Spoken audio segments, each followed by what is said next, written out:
Bakıda tanışı Eldar Əhmədovun dializ xəstəsi olan həyat yoldaşına böyrəyini verəcəyini bildirən Nadir Behbudov qarşı tərəfdən ümumilikdə 17.109 manat alıb. Lakin əməliyyat baş tutmadığı üçün o dələduzluqda ittiham olunub. Məlum olub ki, 1977-ci il təvəllüdlü Nadir Behbudov əvvəlcə öz böyrəyini qadına təmənnasız şəkildə verməyə razılıq verib. O bunu notariat qaydasında təsdiqləyib, tibbi müayinələrdən keçib. Səhiyyə Nazirliyinin orqan donorluğu və transplantasiya üzrə etika komissiyasının video görüntülü iclasına qatılıb və orada da donor olmağa razı olduğunu bəyan edib.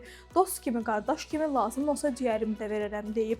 Zərər çəkən Eldar Əhmədov deyib ki, Nadir uyğunluq müayinələrindən keçdikdən sonra müxtəlif bəhanələrlə ondan pul istəyib və o da bu pulları verib. Lakin sonradan Nadir Səhiyyə Nazirliyinə böyrəyini köçürməkdən imtina etdiyini bildirib və alınan pulları geri qaytarmayıb.